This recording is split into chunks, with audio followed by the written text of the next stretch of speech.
She was not destined to be Prime Minister at all. Nehru died. She wanted to move to London. Now, what do we make of that? Absolutely, you're absolutely right. That was revealed in her letters to Dorothy Norman. There were other aspects of her personality that were revealed in those letters, which I'll bring up in part 2. But let me put this to you meanwhile, Zarir Masani. Another judgment that could be made of Indira Gandhi is that while she was a superb politician at winning elections, she was a very poor stateswoman with little vision of what to do with the enormous power she acquired. Would you, as her biographer, agree with that judgment? Yeah, I must take issue with Ram Guha on the point about Shastri, because I think Nehru, my view is that Nehru saw Shastri as a stopgap who would keep the seat warm for Indira. It was a bit too soon for her to actually step in. Okay. So I think that was part of her agenda. She wrote things in all her letters and said things to people which didn't reflect her real intention. So I wouldn't go by her letter to Dorothy Norman. But her actions spoke louder than her words. What about now my question? Under Shastri. What about, let's leave that aside. What about my question that she was a superb politician and great at winning power, but a poor stateswoman with little vision of what to do with that power? Absolutely. I think she was a supreme politician if you look at politics as basically gaining power for individuals. And that she did without, in a way that no one could have anticipated how successful she would have been. I think the consequence of being so ruthless, of having no limits on the kind of things she was prepared to do for power, meant that the nemesis was also rather dramatic and tragic. So she brought on a tragic nemesis, I think, and I think she had a statesman-like vision. I disagree with a lot of the things Nehru believed in. I think he was responsible for the socialism which came in the late 50s, and she simply carried on. But I do think, so I don't think she had a statesman-like vision, but I think she was a superb master politician. All right, I'm going to take a break at that point. You seem to be suggesting when you say that she was responsible for her nemesis that there was an element of the Greek tragedy about her, where heroes are often responsible for their own downfall. Today is the 30th anniversary of Indira Gandhi's assassination, and we are devoting the entire episode to an analysis of Indira Gandhi. In part 1, we talked about Mrs. Gandhi, the politician, and now we turn to Indira Gandhi, the personality. Zarir Masani, she's often thought of as a complex personality, also a very private one. As her biographer, would you agree with both of those? Absolutely. I think from an early age she learned to hide her emotions, to have a very kind of private self and a different public persona. It was part of her girlhood, being separated from her parents for long periods. The fact that her mother, whom she was very close to, was neglected and patronized by her father, whom she also adored. All these things I think contributed to this. And also she was very, very insecure. She never really was a very outstanding girl at school or in any sort of aspect of her life in early life. And I think she felt very threatened by the fact that she had these extremely intelligent aunts like Vijayalakshmi Pandit, who again patronized her mother. So I think there was a strong kind of insecurity which took the form eventually of trying to assert power and gain power. Now, if I recall your biography correctly, in fact, it came out almost to coincide with the emergency and got a lot of attention as a result. You say that when she was a child in Allahabad, she had something called a Vanar Sena, a little troop of children or monkeys. Yeah. Well, that was quite a common Congress group for children. It was called the Vanar Sena. It was not just in Allahabad, and it wasn't just hers. There were Vanar Senas all over the country, and she, as Nehru's daughter, was expected to organize and lead one in Allahabad, and, she performed that role. But I think there was always a lot of pressure on her to measure up to these roles, which she wouldn't have chosen left to herself. Now, Mani Shankar, the image we have of Indira Gandhi is of a tough virago of a woman. But actually, she was a small, petite, delicate, even fragile person with a delightful sense of humor and a very sharp eye for taste and style. Well, if you'd put this question to Rohit Bal, he may have been able to give you an accurate answer. I'm not a great judge of taste and style, but yes, everyone, I've never heard anybody suggesting that she lacked it. And in fact, most people who touch upon this say that she had a great sense of both taste and style. As regards her personality, this word virago, I would strongly object to. Now, I was talking of the image. Well, the image is completely wrong in that case. What she was notwithstanding her physical frame, she had inside her a tremendous inner strength. She had a tremendous confidence in herself. She had an iron will, and she ensured that what she started out on, she would complete. She didn't have doubts along the way. She entertained her doubts before she started on the way. And therefore, I would again completely disagree with Zarir Masani's assessment that she was a great politician but a poor statesman. A poor statesman is going to supervise over the Green Revolution. A poor statesman will stand up to both Johnson and Nixon as well as Kosygin and Brezhnev. I take your point, but you mentioned Johnson and Nixon, and what comes to my mind are the pictures when she traveled to the White House. Immaculately dressed, beautifully coiffed hair. That was also very much a part of Mrs. Gandhi. She always ensured she looked her best, and the nation felt proud when she went abroad. Absolutely, absolutely. Now, you mentioned, Ramgua, the letters to Dorothy Norman. In fact, one of the things you discover when you read those letters is that she often felt claustrophobic. She often felt almost choked. In one of her letters to Dorothy Norman, she describes herself as a caged bird. Was she at times an unhappy woman?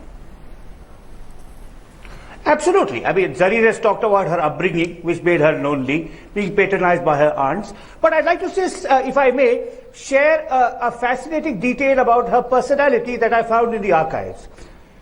You mentioned her aesthetic side. She also had an abiding interest in ecology and nature.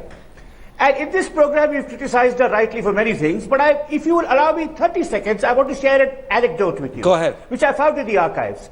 In the year 1969, Ritwik Ghatak had been recommended, the great Bengali filmmaker, Ritwik Ghatak had been recommended for a Padma Shri or a Padma Bhushan. And this was being discussed in the Secretariat, and I found this in fact in P.R. Haxa's papers. And some Babu found that in 69, Ghatak, under the influence of the Naxalites, had referred to Mahatma Gandhi as Shala Shuar ka Bacha, the son of a pig. And immediately plans were afoot to cancel his Padma Shri and Padma Bhushan. All the bureaucrats, including Haxar, were acquiescent in this. But luckily Indira Gandhi saw the file. And she said, how does it matter what he said in a drunken stupor? He's a great filmmaker. We are rewarding him for his films, not his political opinions. So I think, despite the harsh, authoritarian political style, despite the cost to the Congress party and institutions, she was someone with a deep appreciation of film, culture. She was a complex woman. And I think we have to understand, when she said she was a caged bird, she probably meant she would like to go bird watching or trekking in the Himalaya. Because she was an expert bird watcher too. True, very true. Swapna Dasgupta, behind the slender, fragile, small person, there was actually enormous determination and probably considerable bravery. Do you think the way she fought herself back to power after the crushing defeat of 77, something that's symbolized by that image of Indira Gandhi riding in the dark on an elephant to Belchi with a torch in her hand, that captures, in a sense, the indomitable spirit that she had, even if sometimes the exercise of that spirit was mistaken?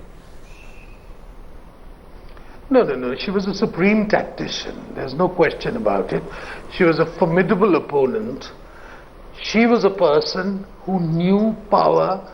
She felt that she was entitled to power and believed that her family had a divine right to rule. So, under the circumstances, if power had been taken away, she was determined to reconquer India using any means possible, and she used every democratic means in 1980, let me tell you that. There was nothing underhand in that, but she played her cards very well. She fished around, exploited the fissures within the Janata Party. They themselves were gullible enough to fall for her, believing that she was finished.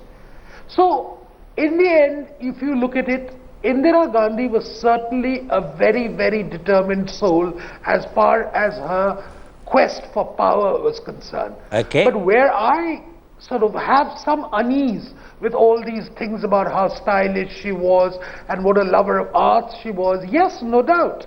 But let us not forget one thing, that Indira Gandhi was really a product of entitlement, and she imbibed those from Jawaharlal Nehru, and she passed on those attributes to the subsequent generations, which is why today we have this curse called the dynasty, which affects us, which apart from Manishankar Iyer, nobody in their right minds really wishes to celebrate. And that, to my mind, is the most unfortunate legacy of Indira Gandhi, which overwhelms all her other positive attributes, her style, her coiffured hair, her impish sense of humor, her caged bird, and her existential anguish. I'm going to move on to another aspect, Zarir Masani, of her personal life. What sort of marriage did Indira Gandhi have? Inder Malhotra, who's another one of her biographers, calls it the first major decision she took on her own, which at least initially her family didn't approve of. Was it a happy marriage? Or does the fact that she lived for so many years with her father actually prove it wasn't a very happy one? I think one needs to go one step back, Karan, because Feroz Gandhi was a kind of hanger-on of her mother, Kamla, and was very romantically attached to Kamla. And I remember Nehru saying to my father on one occasion, "Minu, can you imagine anyone being in love with my wife?" in front of Kamla. And my father very gallantly said, "Yes, of course, I would."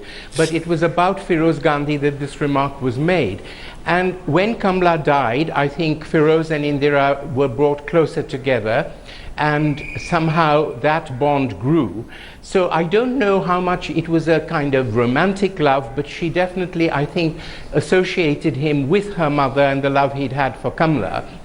I think after the marriage, very soon it became clear that Feroz had a roving eye, and he was not faithful to her, and she found that difficult to accept, and eventually he found it difficult to accept living in the Prime Minister's house because he was increasingly critical of Nehru's policies in Parliament.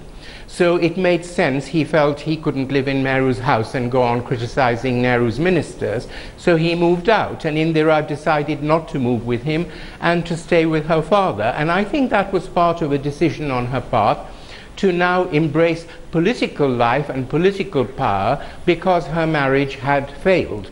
Okay. So that is in fact your conclusion, that though they never divorced, it was a failed marriage.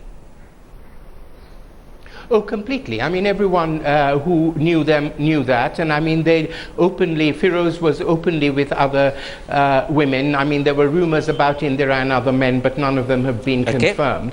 And there was no doubt that she didn't want a divorce because she still felt, and I'll come back to this, she was going to have a political future. And divorce did not fit within that. Now, Manishankar, her last year saw a lot of personal tragedy. She lost her son Sanjay, who she adored, in 1980 in a dreadful plane crash, and that must have been a terrible blow. But then rapidly there followed the collapse in relationship with Menaka, the breakup of the family. I know you weren't there at her side, but this must have been extremely difficult for Indira Gandhi, and yet she bore it with enormous stoic fortitude. I can only agree. But can I just refer back to her relationship with her husband and say that although I didn't know either of them, when I was working with Rajiv Gandhi, on 2 or 3 occasions, the questioners would ask him about his father. And I was struck by the way his entire face would light up. And he would talk about some of the greatest days in his life, having been lying under the underbelly of a motor car along with his father, checking as a motor mechanic would what was happening inside that motor car. In fact, both sons learned from their father how to use their hands. I think the children, at least I don't know about Sanjay, but Rajiv may have been deeply influenced by her politically, but I think in many of his value systems and in his affections, he was deeply influenced by his father. Ram Guha, undoubtedly Indira Gandhi's was a horrible death. But do you think Indira Gandhi would have wanted to die of old age or illness? Am I being romantic when I say she would have preferred assassination to retirement, defeat, and the danger of being forgotten, which some people said was the prospect she could have been facing in October 84.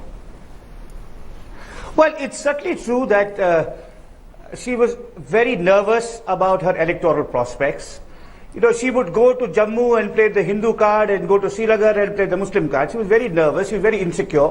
But whether she prophesied her own death, we don't know. Mahatma Gandhi, by the way, did. I mean, he knew from very early on that he would be killed by some proponent of violence because he stood for non-violence. But with Indira Gandhi, it's hard to say. But let me say one last thing. Can I interrupt? Can I interrupt? Right. I wasn't saying that she prophesied her death. I'm saying that although it was a horrible death, would she have preferred assassination to dying of old age and illness? I don't know, but that assassination was followed by the butchering of thousands of Sikhs. I mean, which the Congress party acquiesced in. You know, so if you look at the consequences, I don't think she would have taken an assassination. But let me make one last point about dynasty to add to what Chopin said. That is really what she gave India, a dynasty, but not just a dynasty in the Congress party.